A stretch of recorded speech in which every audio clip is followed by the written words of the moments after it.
जी, आज हम एक लेसन के एग्ज़ाम्पल के तौर पर बिज़नेस को समझेंगे। तो इस लेसन में एक छोटे बच्चे की कहानी के रूप से बताया गया है। इस लेसन में 2 बिज़नेसमैन होते हैं। एक ईमानदार बिज़नेसमैन होता है और एक बिज़नेसमैन जो एडवांटेज लेना जानता है, जो दूसरों की एडवांटेज लेता है। तो एक इलाका होता है, समझिए कि फॉर एग्ज़ाम्पल मुंबई सिटी है। तो मुंबई सिटी के ईस्टर्न मुंबई और वेस्टर्न मुंबई को हम लोग मानेंगे। तो बिजनेसमैन क्या करते हैं, ये दोनों बिजनेसमैन अपने इलाकों को बांट लेते हैं। एक ईस्टर्न मुंबई में जाएगा और एक वेस्टर्न मुंबई में जाएगा। तो दोनों बिजनेसमैन अपने अपने एरिया में जाते हैं। तो एक बार होता क्या है, उस जो ईस्टर्न मुंबई होती है वहाँ पर एक बूढ़ी माँ रहती है और उसकी एक पोती रहती है।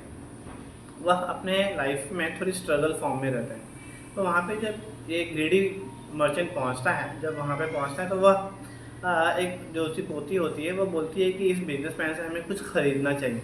तो उसकी दादी कहती है कि हमारे पास कुछ भी नहीं है, तो हम इससे कुछ ख़रीद नहीं सकते।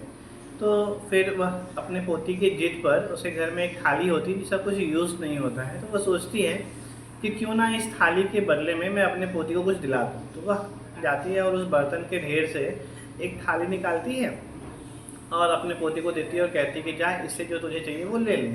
वो जाती है तो वो बिजनेसमैन उस थाली को देखता है, उसे थोड़ा सा स्क्रैच करता है और उसे वह ज़मीन पर फेंक देता है। और इस तरह वह बोलता है कि इस बर्तन से आपको कुछ भी नहीं मैं दे पाऊँगा। तो पोती बहुत दुखी होती है और उस बर्तन को लेकर वापस घर आकर अपनी दादी को सारी कहानी बताती है। दादी कहती है कोई बात नहीं, जब हमारे समय आएंगे तो हम इसे अच्छे से खरीद सकते हैं। अब होता ऐसे है कि फिर उसी ये दोनों जो दो बिजनेसमैन होते हैं वो एक बार ईस्ट जाते हैं और एक बार वेस्ट। तो अब दूसरा जो वेस्ट में बिजनेस कर रहा था वो अब ईस्ट में आता है। तो ये बिजनेस जो कर रही होती है, ये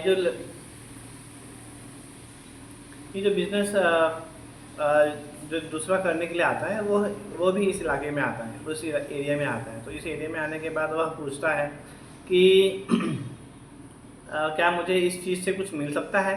तो वो बच्चे जब जाती है उस बर्तन को देती है तो वो बोलता है कि ये तो गोल्ड का बर्तन है, इससे इतने पैसे तो मैं आपको नहीं दे पाऊँगा।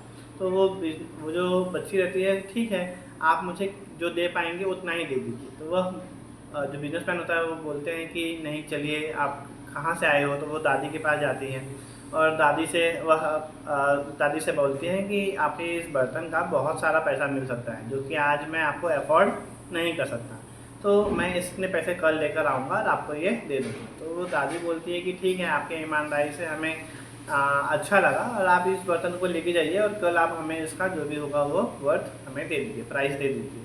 अब ये बिजनेसमैन वो गोल्ड का प्लेट लेके जाता है और उसके बदले में उसे नेक्स्ट डे बहुत सारा पैसा ला कर देता है। तो जब ये दूसरा बिजनेसमैन वापस से घर आता है तो वह उसे घर पे आता है और उसे पूछता है कि क्या आपको अगर वो बर्तन देना हो तो दे दो, मैं आपको उससे बदले में कुछ दूसरा कुछ दे दूंगा, जो ग्रीडी मर्चेंट होता है वो। लेकिन वो ग्रीडी मर्चेंट को वो जो पोती और जो उसकी दादी होती है वो बोलती है कि नहीं, हमने आपको नहीं देना है क्योंकि हमने ऑलरेडी वो किसी को दे दिए हैं। और तब ये ग्रीडी मर्चेंट समझता है कि उसका एक बहुत बड़ा लॉस हो गया, जो उसे प्रॉफिट हो सकता था वो लॉस हो गया है।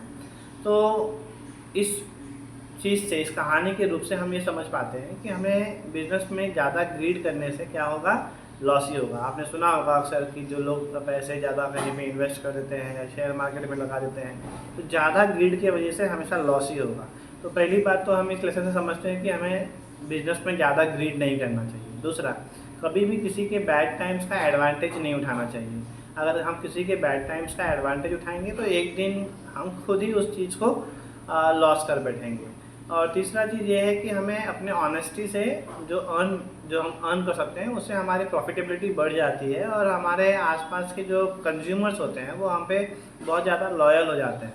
तो हमेशा एक बिजनेसमैन को लॉयल होना चाहिए। हार्ड वर्क तो बट ऑब्वियस उसका नो सब्स्टिट्यूट है, सब्स्टिट्यूट तो है ही नहीं, तो हार्ड वर्क तो करना ही पड़ेगा। लेकिन हार्ड वर्क के साथ साथ हमें ऑनेस्ट होना पड़ेगा। और दूसरा कि हमें एडवांटेज नहीं लेना है, हमें एडवांटेज देना है। एक बिजनेसमैन को हमेशा याद रखना चाहिए कि उसे एडवांटेज देना है। और तीसरा चीज़ ये है कि उसे कभी भी ग्रीडी नहीं होना है, उसे हमेशा एक नीड के तौर पे, बिजनेस एक नीड है जो कि सोसाइटी के लिए एक नीड है ना। सोसाइटी की हर नीड को पूरा करता है कौन, एक बिजनेस। तो हमेशा याद रखना है कि हमारी बिजनेस सोसाइटी की नीड को पूरा करे और उससे हमारी नीड भी फुलफ़िल हो जाए और इस तरह से हम अपने सोसाइटी को भी डेवलप कर पाएंगे, अपने बिजनेस को ग्रो कर पाएंगे और हम खुद भी ग्रो होंगे। जय श्री कृष्ण।